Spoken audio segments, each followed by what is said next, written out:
Muy bien, muy buenas tardes, buenas noches ya prácticamente, de día lunes, frío de junio. Yo estoy aquí en la región de Valparaíso, está helado, no sé cómo está en Santiago, pero bueno, quiero saludar muy afectuosamente a nuestros amigos, amigas, compañeras, compañeros con los que estamos compartiendo este foro. Dori González, vocera de Ucamau, Movimiento de Pobladores, ella va a contar mucho más detalle su quehacer social, político, territorial.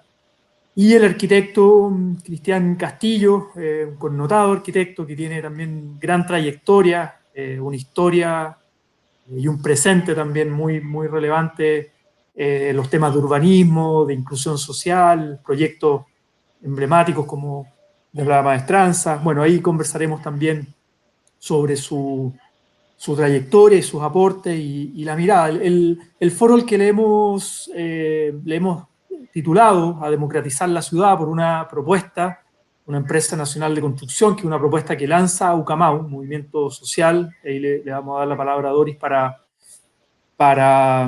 contar de qué se trata, profundizar en ella y poder discutirla.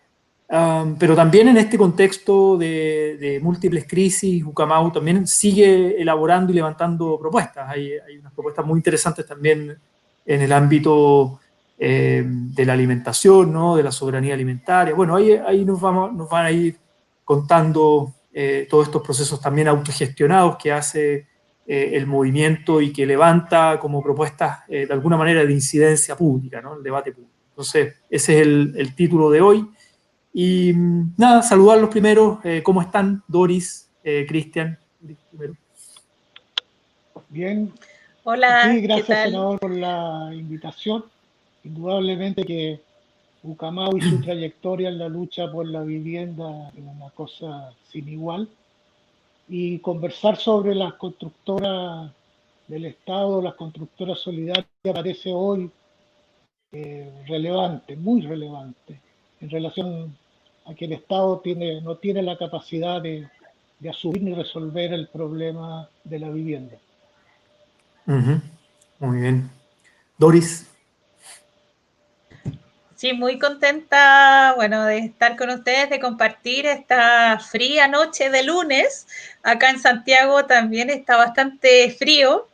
Y nada, contenta para poder compartir esta instancia, poder contar sobre Ucamau, las propuestas que estamos teniendo además respecto de esta constructora del Estado.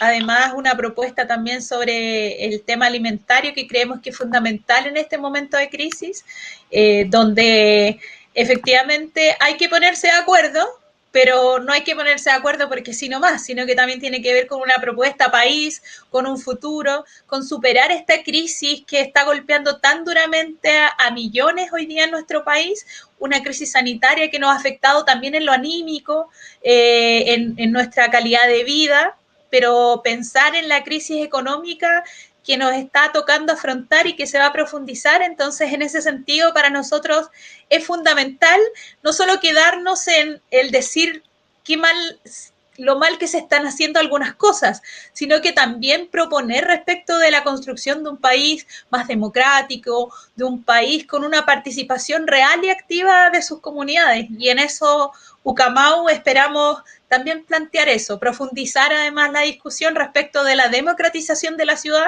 que para nosotros es tan relevante y tan importante hoy día, con una necesidad imperante respecto de la situación de hacinamiento y las condiciones de vida que vive la mayoría de nuestra población.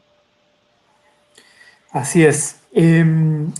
Antes de entrar, bueno, una manera de entrar es presentándolo a ustedes un poquito, a ustedes en cuanto a personas, pero también su trayectoria asociativa, ¿no? Entonces, para quienes piensen en alguien que esté conectado y que no los conoce, ¿no? Que no conoce a Doris González, que no conoce a Cristian Castillo. Entonces, ¿qué dirías primero, Doris, como presentación personal y qué es Ucamau, qué significa, un poquito de la trayectoria? Ahí entramos en detalle. Después lo mismo al profesor Cristian. Bueno, yo soy Doris González Lemunao, Soy hoy vocera nacional de Ucamau. Además, soy trabajadora social de profesión. Soy tesista del Magíster de Hábitat Residencial de la Facultad de Arquitectura de la Universidad de Chile. Vivo en la comuna de Estación Central, lugar donde he vivido toda mi vida. Soy hija de un maestro de la construcción, un maestro carpintero llamado José, hija de una asesora del hogar, Jovita, quienes son mis padres y que me han inculcado esta visión colectiva, la participación con una familia muy grande, muy aclanada, y que desde muy pequeña fui parte de la organización de Ucamau. No. Salí, digamos, desde pequeña a participar en las actividades que se realizaban en Ucamau, que en ese momento era la Casa Ucamau, un espacio de articulación que nace el año 87 y que ayuda a congregar a la comunidad, a hacer, participar activamente. En ese momento, yo, bueno, nací el año 81, y durante los largos años que ya tiene Ucamau he sido parte de mi crecimiento personal, pero también del crecimiento de la organización que nos ha cobijado, que hoy día se hace más grande, digamos, tiene una espalda más robusta, está en diferentes lugares de nuestro país. Su reivindicación principal y su lucha tiene que ver con el derecho a la vivienda y la democratización de la ciudad, pero también tiene otras esferas de trabajo que van ligadas al trabajo sindical, medioambiental, de mujeres, de la niñez, y que esperamos también aportar a los cambios que nuestro país necesita. Doris González es un complemento de todo eso, de esa historia de mujeres pobladoras, de mujeres trabajadoras, de la historia de Ucamau, que ha sido parte del legado de mi vida también. Grande Doris, grande. Para quienes no la conocen, es una gran mujer. Gracias. Lo mismo, profesor Cristian Castillo. ¿Quién es el arquitecto Cristian Castillo? ¿Cuál es su trayectoria? Un poco breves elementos de su biografía. Parece que está con algunos problemillas de comunicación. Sí, bueno, está con algunos problemas técnicos, parece, Cristian, que está un poquito lejos de la ciudad. Seguramente el internet le llega más lento. Ya. Pero ahí va y vuelve, va y vuelve. Cristian es así. No fue tan importante que no la escuchara. Ahí sí parece. Yo soy un arquitecto formado en la Universidad Católica. En la Universidad Católica de los 60, la Universidad de la Reforma, que inició la reforma de las universidades chilenas, que significó un cambio enorme porque llevó las universidades al pueblo y trajo al pueblo a las universidades. Y en ese sentido, por supuesto que me siento profundamente orgulloso de esa educación. Fui un militante del MIR durante toda la época de los años 60, hasta el golpe de Estado. Fui parte de la resistencia hasta que caí preso. Y luego viví el exilio como miles de chilenos expulsados del país por la dictadura. Mi actividad como arquitecto ha estado fundamentalmente dedicada a la vivienda social, desde la época de los años 60, con la autoconstrucción de la Villa La Reina, que es uno de los proyectos emblemáticos de vivienda social que se han hecho en Chile, hasta las tomas de terreno de los 60, de los 70, donde construíamos barrios y construíamos ciudad junto con pobladores sin casa. Y luego, con toda la lucha por la vivienda en Chile, relacionado muy profundamente con Ucamau, su lucha por construir una ciudad y una comunidad más digna. Y en eso hemos estado estos años trabajando con comités de pobladores organizados, comités de los sin casa, como los llamamos, tratando de luchar junto con ellos por obtener una vivienda que sea digna. Muy bien, muchas gracias. Gran trayectoria de lucha, también de un aporte profesional comprometido con los movimientos sociales, poblador, y que tiene mucho que decir también hoy día a las luchas que se están dando en pleno siglo XXI, con toda esta trayectoria histórica. Entremos en terreno, ya en tierra derecha, Doris. Ustedes han levantado esta propuesta de una empresa nacional de construcción. Si nos puedes contar a grandes rasgos en qué consiste esa propuesta, cómo nace, cuáles son sus ideas centrales, por qué lanzarla ahora, por qué es tan importante discutir estos temas ahora en plena pandemia, que uno diría pandemia sanitaria, qué tiene que ver la pandemia sanitaria con la empresa nacional de construcción. Un poco todas esas preguntas ahí sobre la mesa en este conversatorio. Sí, mira, puede ser que parezcan cosas que están muy alejadas una de la otra, pero la verdad es que después incluso de escuchar las palabras del ex ministro Mañalich, cuando decía que no sabía los niveles de pobreza y los niveles de hacinamiento que había en nuestro país, uno dice, chuta, entonces, ¿cómo llegó a ser ministro sin ese conocimiento, digamos? Porque además que Cristian también lo decía, ha sido una lucha constante. Esto no es una novedad respecto de lo que han venido haciendo las organizaciones de pobladores, de la lucha que está ligada a la vivienda, y que particularmente, y en esto quisiera detenerme un momento, en decir que no ha habido el reconocimiento necesario a las mujeres que han llevado esa lucha, porque históricamente las mujeres fueron las que nos organizamos en el territorio, las que nos quedábamos en la casa haciendo las labores de cuidado, y que todavía lo hacemos, las labores de cuidado de la familia, porque el hombre salía y se organizaba en el sindicato. Entonces el territorio natural de nosotras las mujeres ha sido ahí nuestro espacio de hábitat, el territorio. Y desde ahí hemos comenzado a tejer una lucha gigante en torno al derecho a la vivienda, pero que también en un momento de la historia de nuestro país fuimos las mujeres, nuestras madres, nuestras abuelas, quienes también levantaron la voz cuando se instala una dictadura a sangre y fuego en este país, las que salieron a buscar a sus familiares, las que se encadenaron en algunas instituciones, las que levantaron las ollas comunes, las que articularon el territorio, como lo estamos haciendo nuevamente hoy, en pleno siglo XXI, y con un cambio gigantesco y un contexto que, claro, profundiza aún más la desigualdad con esta pandemia, con esta crisis sanitaria que estamos viviendo. Entonces, en ese contexto, y debido a la necesidad importante que hay para democratizar la ciudad, para hacer de la ciudad un espacio adecuado y no seguir pensando en que tiene que existir o la única forma de convivir es que en un sector de la ciudad puedan vivir los acomodados y los ricos, con más áreas verdes, con mayor infraestructura y servicios, y en el resto de la ciudad, sálvatela solo y vive como puedas en un territorio donde no está la infraestructura necesaria, donde no está la vialidad suficiente, donde no están los servicios que la población requiere. Entonces, en base a esa construcción que es tan desigual, que es tan segregadora, y una política de vivienda que viene desde la dictadura, con la instalación del Plan Nacional de Desarrollo Urbano del año 79, y bueno, y anterior a eso, la Operación Confraternidad, que expulsa a los pobres a vivir a la periferia, y esa lógica es la que se ha mantenido durante todo este tiempo, es que se hace necesario que el Estado tenga una participación mayor en el desarrollo de la ciudad, porque hoy día está entregado a las manos de privados, y acá solo se busca la mayor ganancia y la mayor rentabilidad. Los pobres o la vivienda social en general no se puede construir en el centro de las ciudades por el valor del suelo. Entonces hay una necesidad de tener un Estado que sea garante de un derecho tan importante y tan vital como es el derecho a una vivienda digna, que esté dotada de infraestructura y de servicios.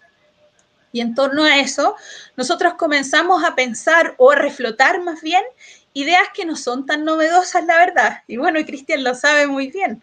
Acá no estamos descubriendo el hilo negro ni la pólvora. O sea, lo que estamos haciendo es revitalizando una idea que logró construir de manera más adecuada, con una participación activa de sus comunidades. Y por eso hoy, en plena crisis sanitaria, en donde hay una crisis también económica que se está profundizando cada día y muchas y muchos han perdido sus fuentes laborales, creemos que es importante pensar en, por una parte, revitalizar la economía, que es algo fundamental para hacer crecer el país, pero también recuperar el empleo y sobre todo el empleo de la construcción, que tiene un porcentaje tan alto respecto de la demanda laboral y que hoy día miles de trabajadores han perdido su fuente económica y que no tienen el sustento necesario. Y por otro lado, con esta empresa nacional de construcción de vivienda y de ciudad, podemos comenzar a dinamizar y a construir una ciudad más justa, una ciudad en donde la participación de las comunidades también sea el centro de la política y que puedan dialogar las diferentes instituciones que tienen que construir la ciudad. Entonces, eso es como a grandes rasgos.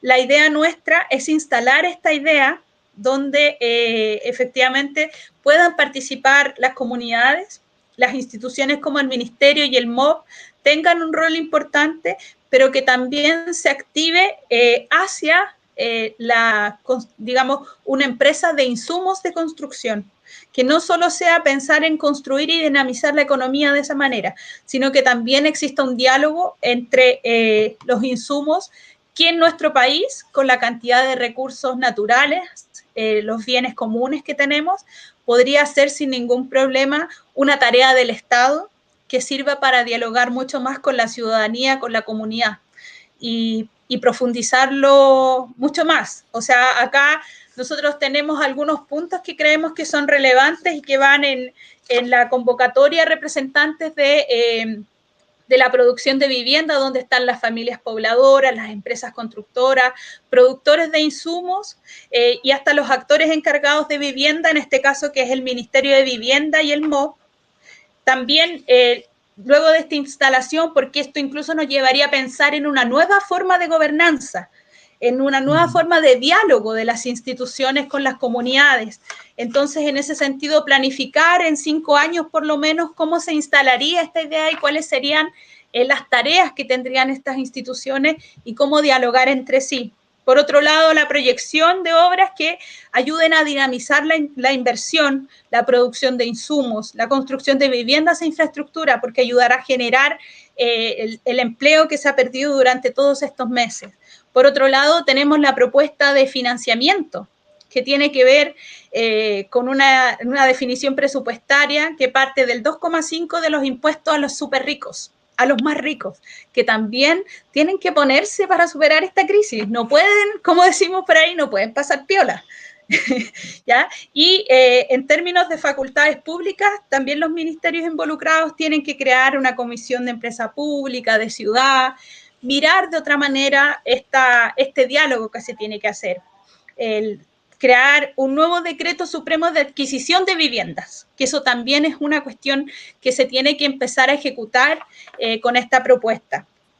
Y en materia de empleo, esta empresa tendría la posibilidad de aminorar el impacto que ha generado la crisis sobre la construcción. Entonces, esas son algunas de las ideas que ayudan a aportar en esta empresa nacional de construcción e insumos de construcción para efectivamente comenzar a pensar en ciudades más democráticas, donde todas y todos tengamos cabida y podamos vivir y disfrutar de la ciudad que a veces se nos niega.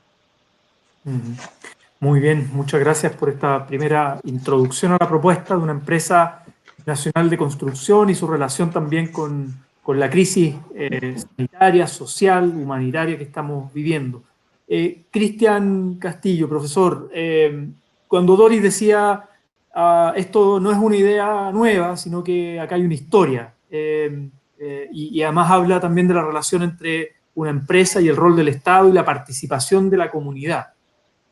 ¿Cuál es su opinión de esta propuesta que lanza, que levanta Ucamau? Y si uno mira para atrás, ¿no?, la historia, para alguien que piense en alguien que no conoce de la historia en Chile, de la vivienda social, del rol del Estado, cómo ha cambiado esta discusión sobre una empresa nacional de construcción, cómo se ha dado también en la historia de nuestro país y cuál es la relevancia hoy día, en el presente, de volver a levantarla.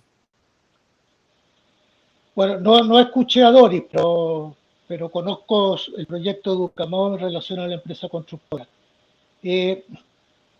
Yo creo que Chile queda marcado por lo que ocurre en relación a la vivienda social en los gobiernos de Eduardo Frei Montalva y Salvador Allende. Tenemos que entender que Chile en aquella época era un país pobre. Chile no es el país que es hoy día, con los niveles de recursos disponibles para que el Estado enfrente las tareas que le corresponden.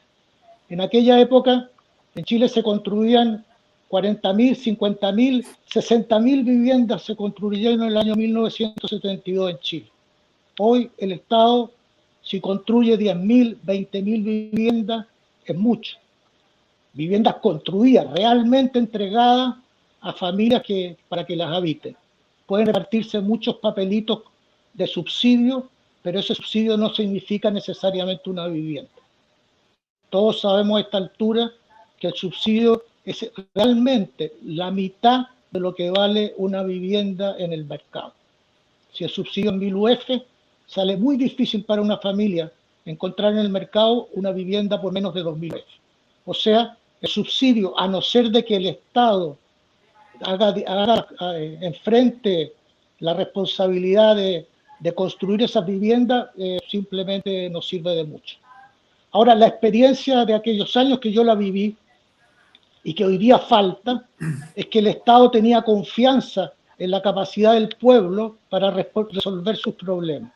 Hoy día el Estado no confía en el pueblo, no confía en la capacidad organizada del pueblo para resolver los problemas que tiene, entre ellos los de la vivienda, porque el pueblo organizado es perfectamente capaz de enfrentar la solución del problema de la vivienda, la construcción del problema de la vivienda, el diseño de los proyectos de vivienda para levantar comunidades dignas donde vivir.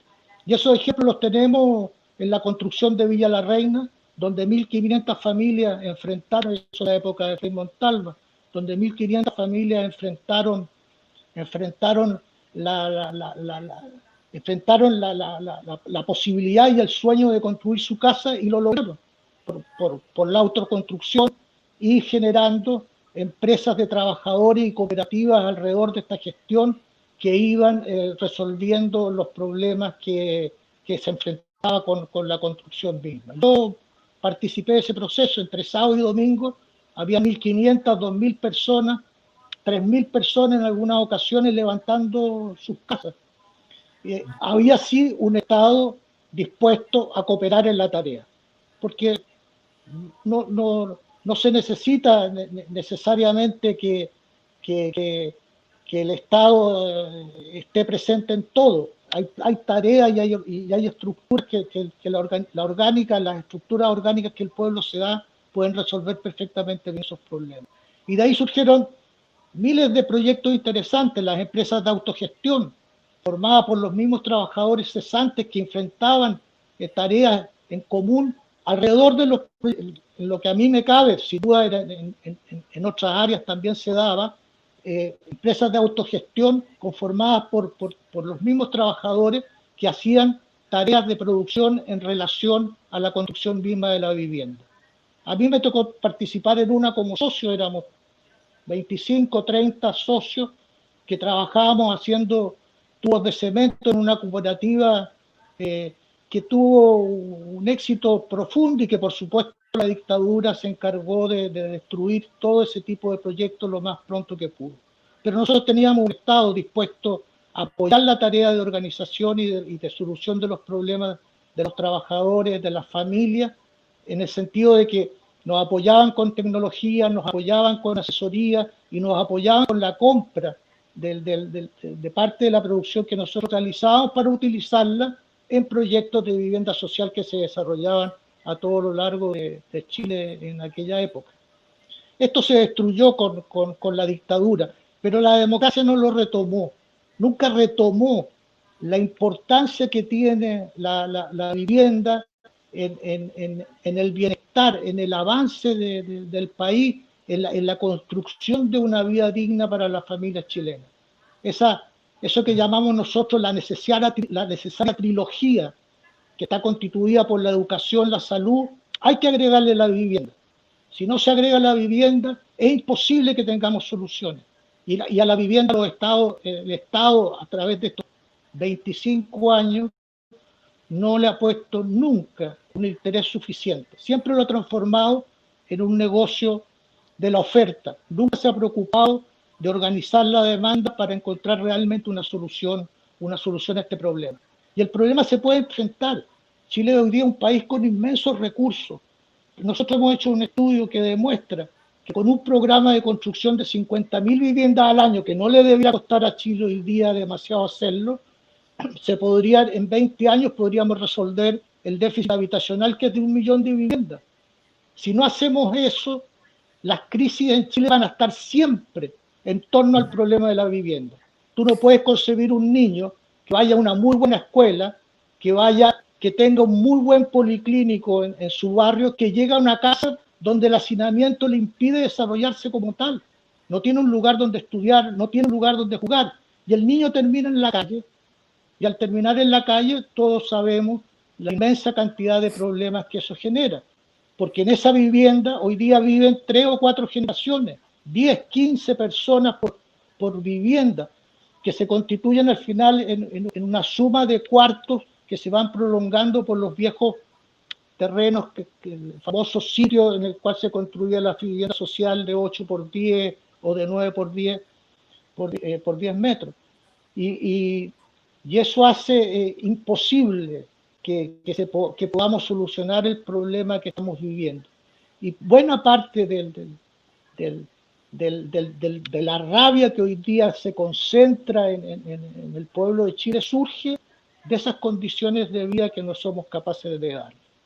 Yo le agregaría a Doris, que no la escuché desgraciadamente, pero le agregaría que si bien es fundamental que el Estado asuma con propiedad el problema de solucionar la vivienda en Chile y el déficit habitacional en Chile, y que uno de los elementos importantes es que cree empresas constructoras que lleven adelante este proceso, yo agregaría a eso la posibilidad de la creación de lo que nosotros llamamos las constructoras solidarias, que no son otra cosa que los mismos pobladores, ese mismo comité de vivienda, esas mismas familias que se organizan en una empresa constructora para construir sus propias viviendas.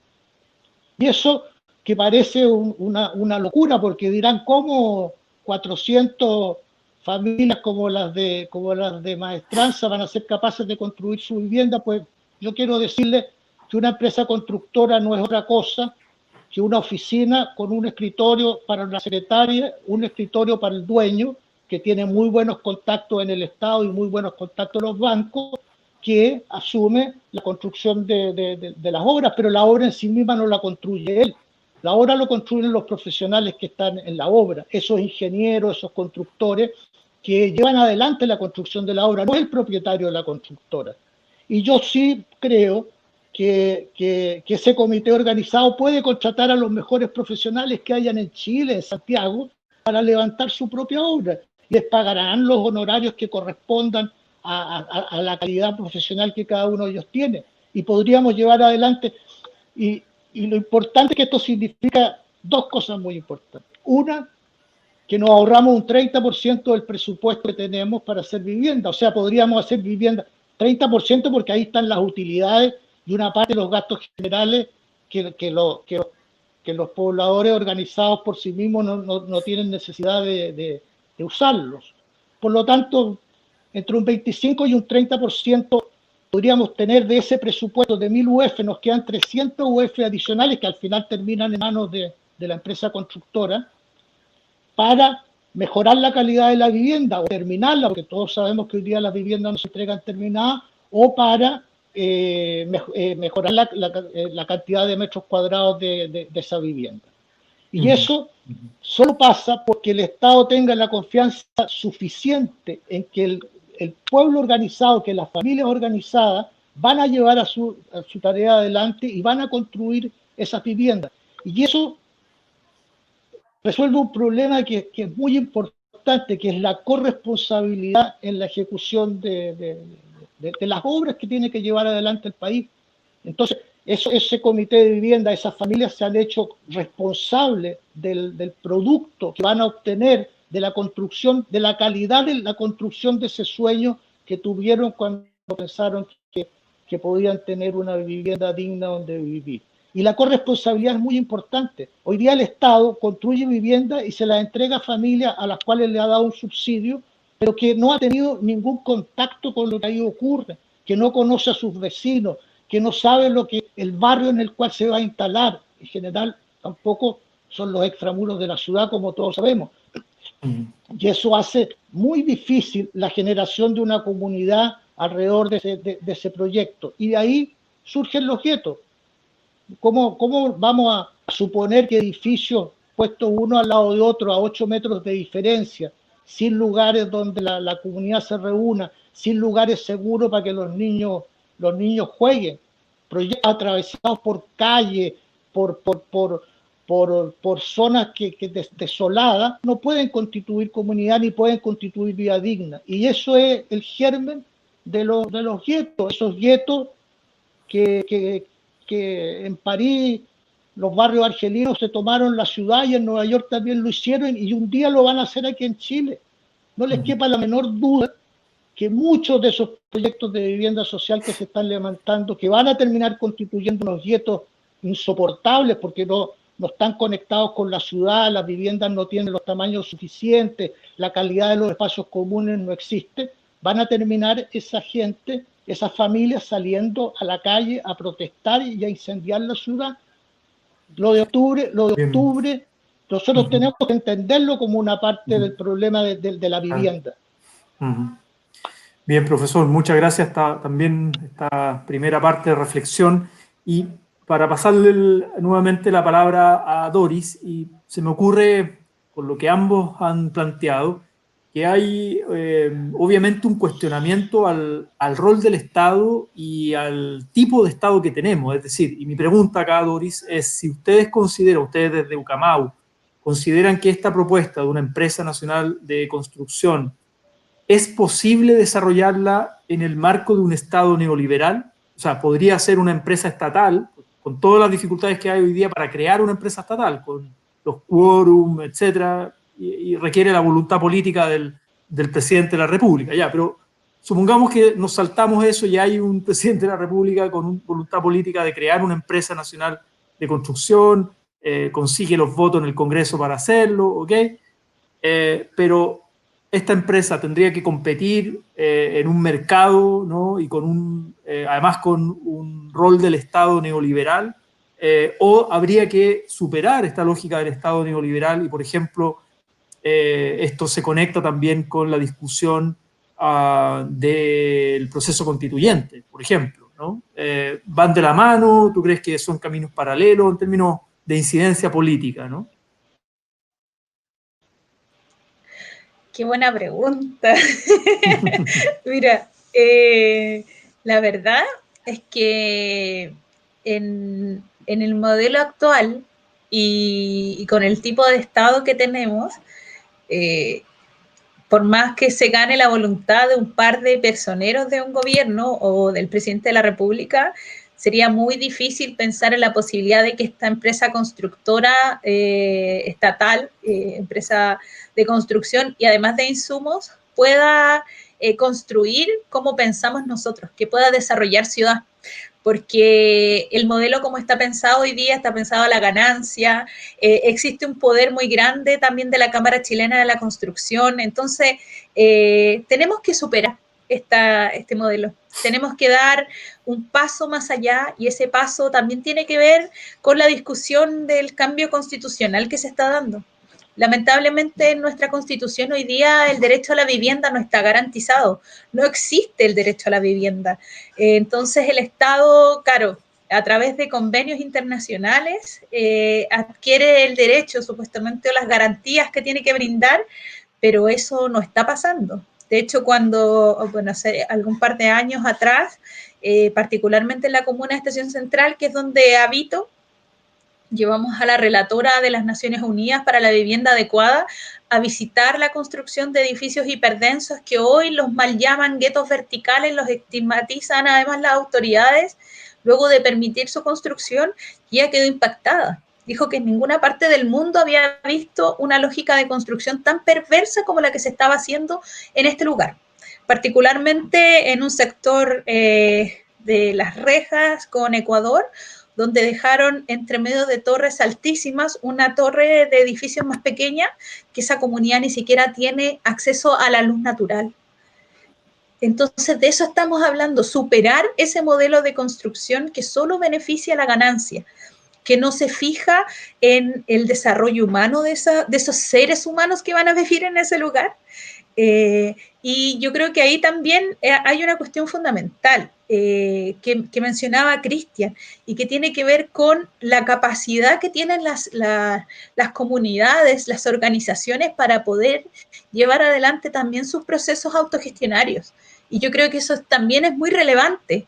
Y para eso tenemos que efectivamente superar este modelo económico. Tenemos que tener la capacidad de superar esta lógica de construcción neoliberal que lo único que hace es construir personas alejadas de las otras, o sea, este distanciamiento físico que estamos viviendo ahora no quiere decir distanciamiento social. Lo social tenemos que seguir activándolo. Hoy día es más necesario que nunca y se ha demostrado que la visión de construir solo unidades habitacionales, o sea, solo casas, donde no hay comunidad, donde no se está pensando en el almacén de barrio, en las calles que van a transitar esas comunidades, es un error. Entonces acá, efectivamente, para llevar adelante el proceso de una empresa nacional de construcción y de insumos, es necesario superar este modelo. Y yo creo que ese es un desafío que tenemos quienes estamos en esta acción social y política que van de la mano, porque lo social no va desapegado de lo político. Hoy día más que nunca se hace latente y de hecho por eso para nosotros es tan importante contar sobre esta propuesta. Las organizaciones y los movimientos sociales tenemos y estamos empujando la forma de hacer política, hacerlo de una manera distinta. Y esa idea de una nueva gobernanza, por supuesto que tiene que ser con las comunidades, con la gente, de cara a la población, no de espaldas a la gente. Y esa es la única manera de recobrar el sentido práctico de hacer política, que hacer política no es nada malo, sino que el contrario, es modificar nuestras formas de vida y darle dignidad al sentido humano. Muy bien. Nos llegan algunos saludos desde Coyhaique. Desde Coyhaique hay personas conectadas viendo este foro, este conversatorio. Así que muchas gracias también a Rodrigo Araya, Claudio Velázquez desde Coyhaique, también Boris Cofré manda saludos. Hay esta gente que se está conectando. Rodrigo Araya, sí. Profesor Cristian Castillo, junto con preguntarle por el rol del Estado y el necesario cambio, ¿no?, de paradigma neoliberal, claro, hablamos de empresa nacional de construcción, de constructora, usted tenía la propuesta también de una constructora solidaria, autogestionada, con participación de la comunidad. Hablamos de construcción de vivienda, del déficit de vivienda, pero falta el elemento del suelo. En Chile, la propiedad privada del suelo, el precio del suelo, la especulación de los terrenos, ¿no? Y bueno, y toda esta lógica, por otro lado, de este modelo de especulación financiera vinculada a las inmobiliarias, ¿no? O sea, como ese modelo, que por lo demás es global, de alguna manera genera ciertas condiciones, genera cierta presión para el tipo de políticas que finalmente se implementan, ¿no? Y esta discusión, esta larga discusión en Chile sobre el rol del Estado, si tiene que ser un rol activo, planificador, que interviene, como dicen algunos técnicos, simplemente más subsidiario, más descentralizador, más de regular, simplemente regular los posibles excesos, ¿no?, del mercado, pero no intervenir demasiado. Ahí su opinión, obviamente. Uy, se nos fue el profesor Castillo. justo cuando iba a responder. Le hice la media pregunta y se fue. Sí, se fue, pero yo creo que va a volver, porque como está un poquito lejos, pierde la conexión a momentos. Muy bien. Ahí parece que está Ahí está volviendo. volviendo, está Está volviendo. volviendo, profesor. ¿Me alcanzó a escuchar la pregunta? ¿Le Perdón. tiene pregunta? Sí, sí, perdón, sí. Bueno, la tierra.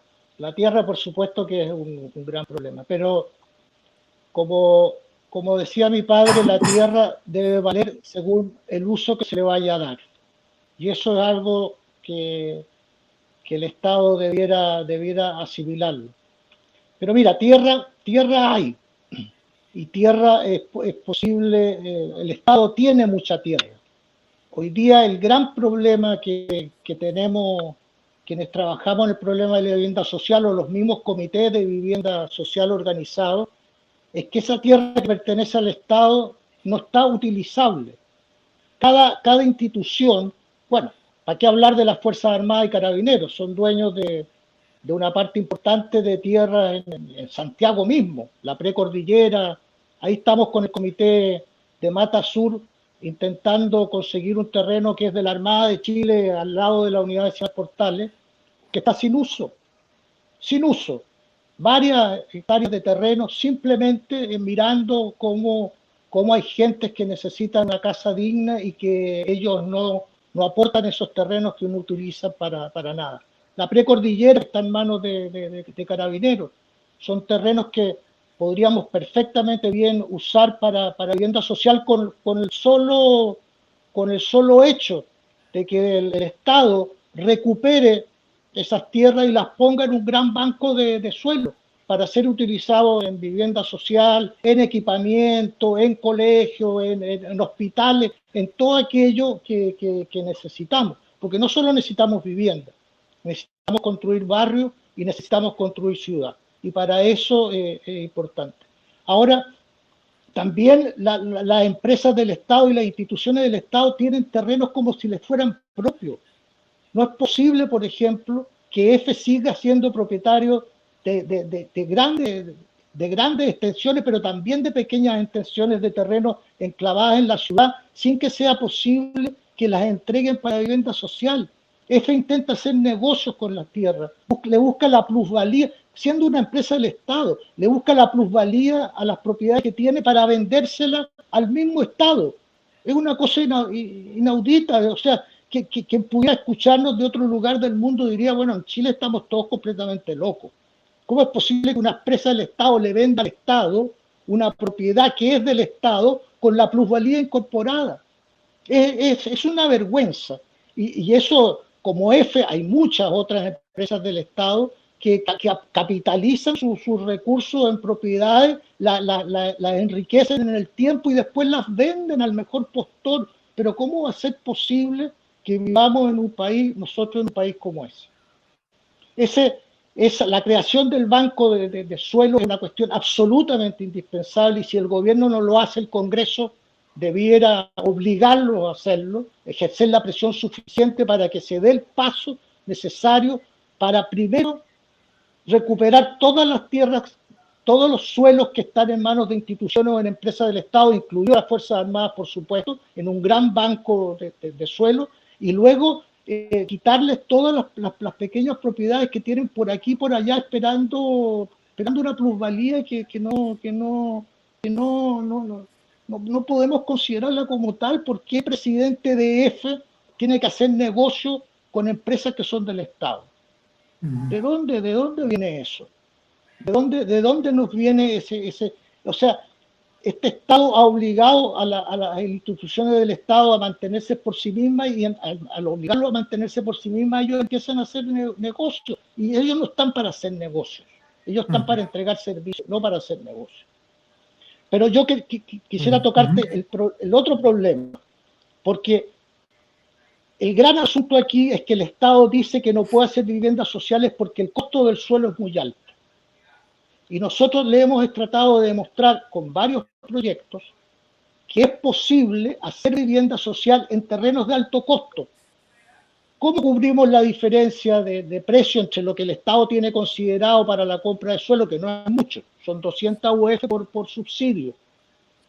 Tú entenderás que si no son proyectos de 500 viviendas, de 1000 viviendas o de 1500 viviendas, sale muy difícil juntar el dinero suficiente como para comprar un suelo. Pero bueno, independientemente de que las 200 UF, por supuesto, es poco, es demasiado poco para enfrentar el costo del suelo hoy día en Santiago y en Chile entero, la diferencia de precio nosotros pretendemos cubrirla haciendo infraestructura que podamos enajenar alrededor de los proyectos de vivienda social. ¿Qué es esa infraestructura? Son locales comerciales, son centros que después se pueden transformar en centros culturales, privados, con gestión privada. O sea, podemos construir metros cuadrados posibles de enajenar que nos permitan, con la utilidad que obtenemos de esa gestión, pagar la diferencia de precio que tiene ese suelo. Y si hiciéramos eso, nosotros tenemos un pequeño proyecto ahí en Santa Rosa, de 40 familias, que no hay ninguna razón para que el Estado no lo haga, porque si bien el terreno es caro, y el propietario lo pone cada vez más caro porque prometieron que iba a haber un metro quizás en cuántos años más, pero bueno, la especulación funciona así, simplemente construyendo en la vereda de Santa Rosa unos locales comerciales que al venderlos pagamos la diferencia de lo que cuesta el suelo.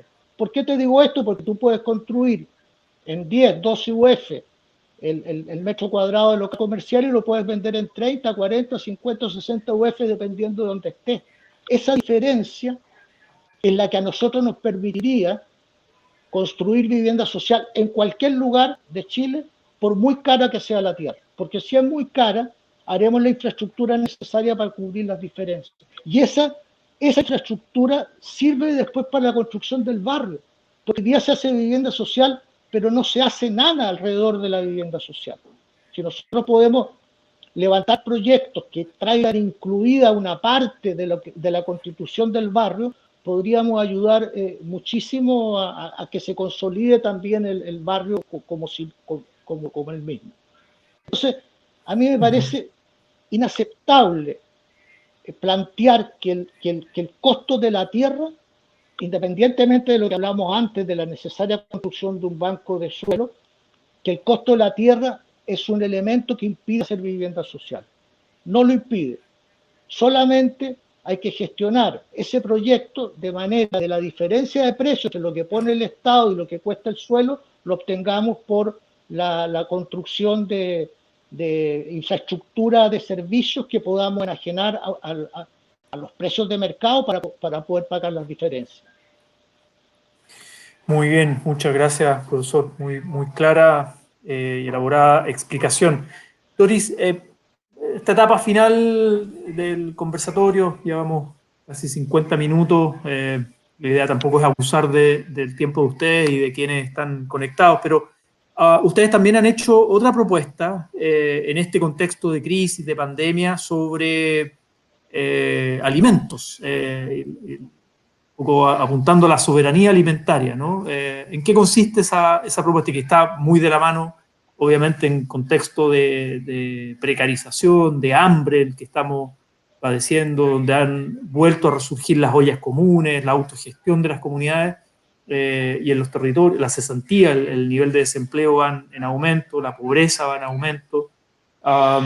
Y entonces es muy importante poner sobre la mesa algo tan básico, tan elemental para la vida humana como es la alimentación, pero además hacerlo de manera colectiva, solidaria, desde un movimiento social. ¿En qué consiste la propuesta de Ucamau? Sí, mira, para nosotros hoy día el tema de la sustentabilidad alimentaria es una cuestión que cobra una relevancia tremenda. El seguir levantando ollas comunes a través de la cooperativa COPAM, que también estamos haciendo un comprando juntas, a través de ese comprando juntas, también estamos llegando a familias que no pueden hoy día sustentar o costear económicamente las canastas básicas. Entonces llegamos con canastas de emergencia y de hecho han cambiado incluso la manera de cocinar. La cocina vuelve también a ser un elemento de consumir legumbres, una alimentación más sustentable. Las verduras también vuelven a ser una cuestión importante en este proceso de pandemia, porque nos alimentábamos bastante mal. Y eso también se debe al alto costo que tienen algunos de los productos básicos y que hoy día lamentablemente han seguido en alza. Entonces, por eso para nosotros esta propuesta de levantar una red pública de alimentos donde el Estado pueda sustentar y de esa manera trabajar con el pequeño y mediano agricultor para llegar a los hogares más modestos, a los barrios y a las poblaciones, porque también en esto la economía barrial juega un rol fundamental y de esa manera que todas y todos podamos acceder a una mejor alimentación. Pero esta red pública efectivamente tiene que dialogar con el territorio también, tiene que dialogar y coordinarse con las organizaciones y los movimientos. Está por ahí también dando vuelta la idea de tener mercados específicos donde el Estado pueda vender a un mejor valor, digamos, y que podamos acceder a esos productos, que también pueda acceder el pequeño comercio, que es el que le da la sustentabilidad a los territorios, y por otro lado, que esta misma red ayude a sustentar las ollas comunes, que ayude a seguir levantando y tejiendo esta particularidad que nos está volviendo a juntar con, digamos, el buscar el alimento de manera colectiva. O sea, hoy día yo creo que si hiciéramos de verdad un mapeo respecto de la cantidad de ollas comunes que hay, nosotros lo estamos intentando. De hecho, la Fundación FEMAN, que es la fundación, digamos, de Ucamau, está levantando un catastro respecto a la cantidad de ollas comunes que hay, de esfuerzos colectivos que tienen que ver con la sustentabilidad alimentaria. Son cada día más y además cada día más necesarios también, y en ese sentido una red de alimentación que el Estado ayude a potenciar, que sea el ente articulador, efectivamente es una necesidad que hoy día se manifiesta a cada momento. Esta crisis ya no es solo la crisis sanitaria, lo vuelvo a repetir, hoy día lamentablemente en muchos barrios y en poblaciones estamos viviendo la crisis del hambre, y sumado a eso, lamentando la pérdida de muchas familias, de mucha gente que no tiene el acceso a la salud necesario. Hoy día, cada día nos enteramos de cuestiones más dolorosas. Esta crisis está siendo muy dolorosa y lamentablemente quienes la están pagando y quienes pagan el alto precio de esto son los sectores más vulnerados, las familias más pobres de nuestro país, el mundo de las trabajadoras y los trabajadores que hoy día lo está pasando muy mal, y no puede ser que el Estado se mantenga al margen de esto y siga además legislando, o que siga siempre mirando hacia el lado de los empresarios y su ganancia. Hoy día de verdad es una crisis humanitaria la que estamos viviendo, y desde las organizaciones, desde el territorio le estamos dando sustento. Y bueno, y además no puedo dejar de agradecer la oportunidad de Juan Ignacio Latorre, porque además hemos estado en contacto constante respecto de cada una de las cosas que estamos haciendo los movimientos, las organizaciones, la discusión que se está dando en el Senado respecto de la Ley de Integración Social. Y esa es la gobernanza que queremos. Esos son los parlamentarios, los senadores, los diputados que queremos, que estén de cara a la gente y que, bueno, y que nos estén incluso abriendo espacios como este para poder decir cuáles son las cosas que son necesarias hoy día y cuáles son las propuestas que tenemos desde los movimientos sociales, que son tan cruciales e importantes. Muchas gracias, Doris.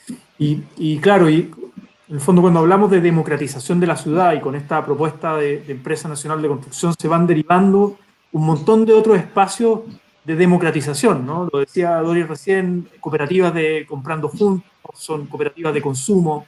El profesor hablaba también de las empresas autogestionadas por los trabajadores, cooperativas de trabajadores, ¿no? Vuelven a resurgir con mucha fuerza en este contexto de crisis humanitaria, de precarización, de hambre, la economía solidaria, ¿no? que acuñó el concepto del profesor Luis Raceto en los años 80, justamente a partir de las experiencias comunitarias, de ayuda mutua, en contexto de las crisis del 80 en plena dictadura.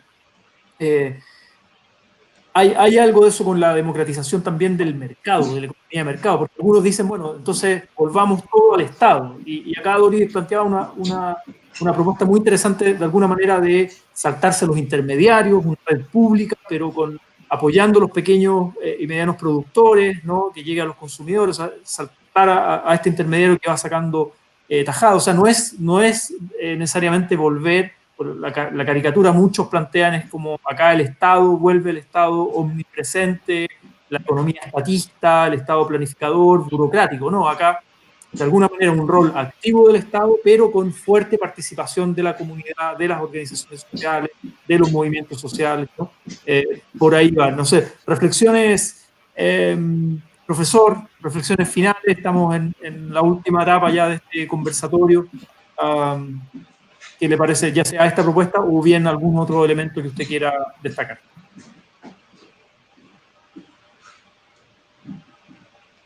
¿Me diste la palabra, senador? Sí, Cristian. Sí, estamos en la etapa final del conversatorio, reflexiones finales sobre estos temas que estamos levantando, la democratización de la Sí, ciudad. yo quisiera insistirte en un punto. La vivienda tiene que estar incorporada en las tareas básicas del Estado. Es absolutamente necesario e indispensable hacerlo. Eso le costaría construir 50.000 viviendas al año en un programa para eliminar el déficit a 20 años plazo, que podría acelerarse con constructora solidaria o con una constructora del Estado que funcionara a toda máquina, significa 2.500 millones de dólares al año. Si tú piensas que en educación gastamos 15.000 millones de dólares al año, salud 7.000, 8.000 millones de dólares al año, a mí me parece que inyectarle a la vivienda 2.500 millones de dólares al año no es algo que el presupuesto del Estado chileno no pueda absorber. Y hacerlo... Se volvió a caer el profesor. Se nos fue. Estaba tirando la cifra ahí en la mesa. Intervención.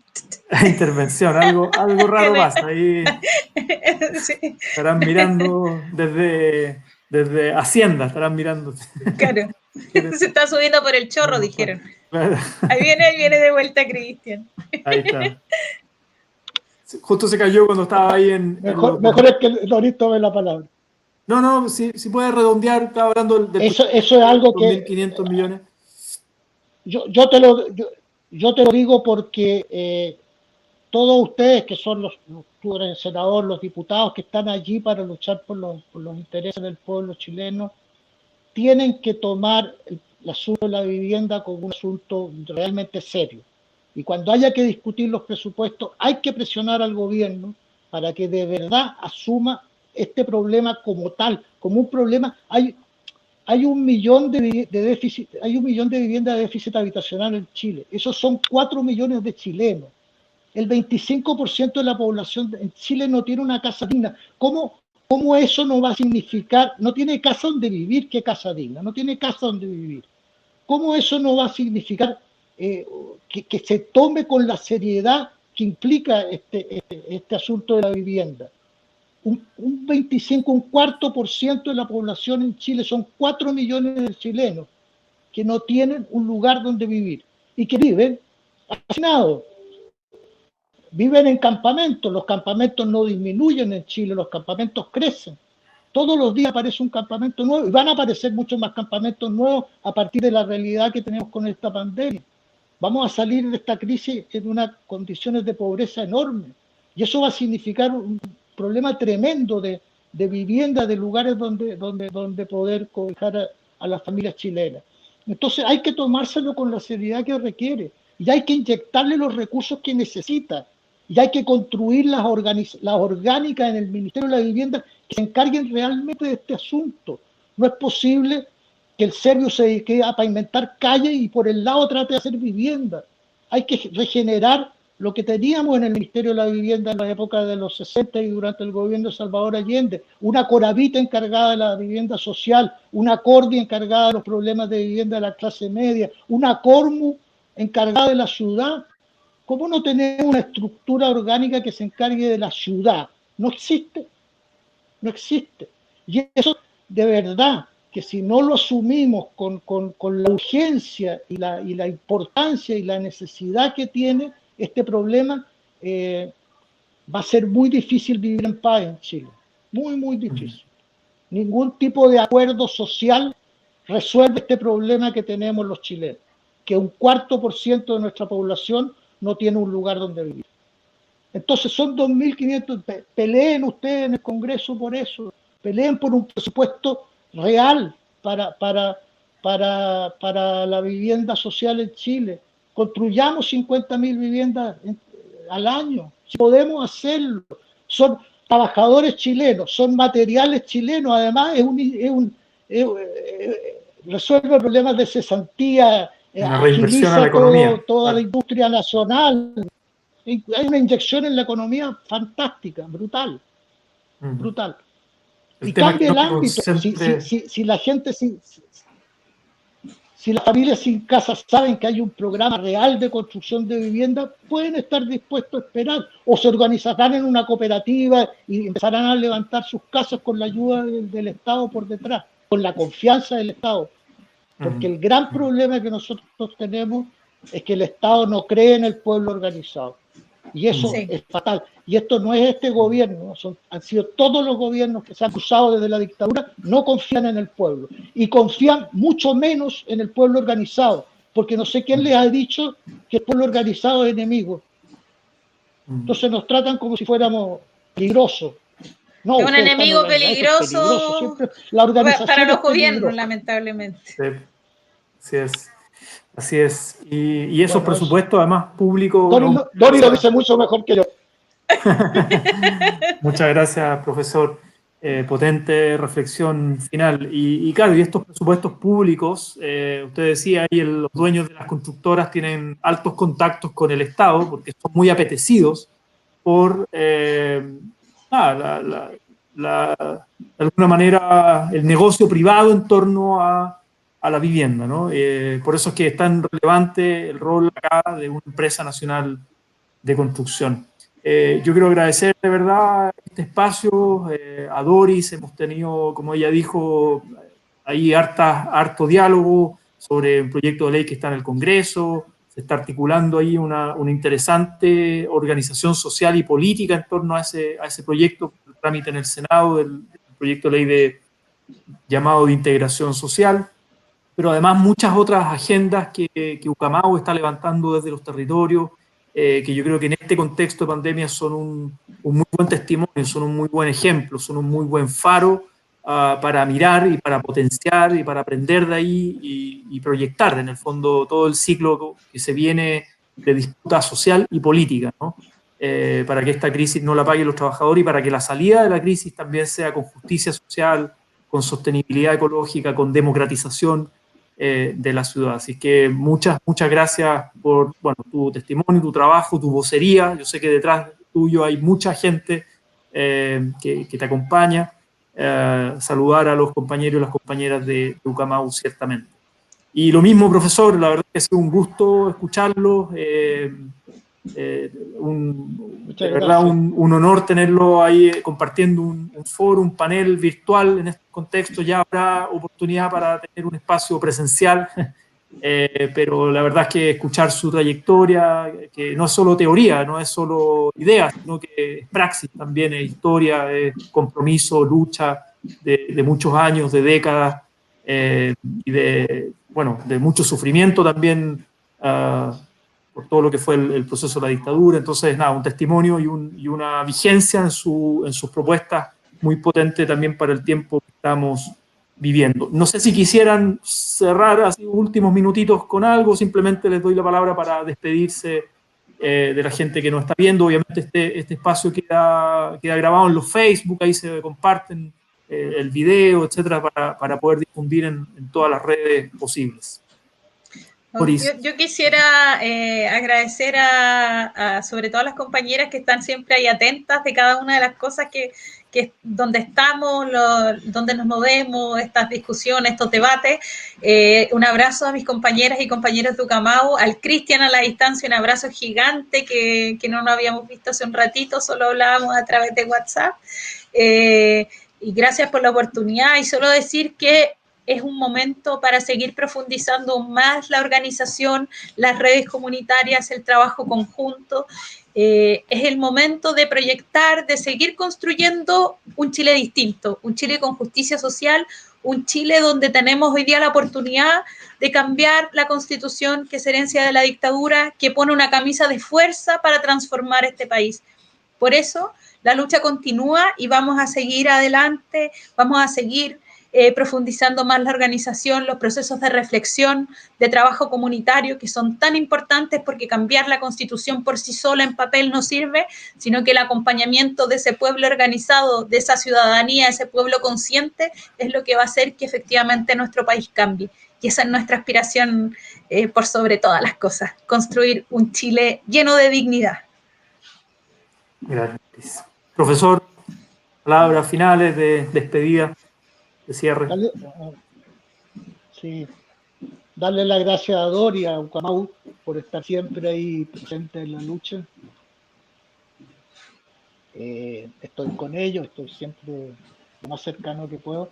Darle las gracias a ti, senador, por crear estas instancias de diálogo y de comunicación que no las tenemos. Sabemos que no tenemos acceso ni a la prensa ni a la televisión. Tenemos que crear nuestros propios canales de comunicación, fortalecerlos todo lo posible y construir una manera de dialogar y de pensar el Chile nuevo todos juntos. Muchas gracias por el espacio. Muchas gracias a ustedes. Seguimos, no será la última. La verdad es que, bueno, yo estoy, como les decía, estoy desde este año en la Comisión de Vivienda del Senado, finales de marzo, así que vamos a estar en estos temas un buen rato, así que seguimos construyendo. Muchas gracias a ustedes, a todos quienes estuvieron conectados. Esta horita de conversación para democratizar la ciudad por una empresa nacional de construcción propuesta de Ucamau. Dori González y el profesor Cristian. Que estén muy bien. Buenas noches. Cuídense mucho. Igual, chao, Juan chao. Ignacio, Buenas noches, gracias, muchas chao. gracias. Cuídense. Nos vemos, Chao, que chao. estén muy bien. Chao.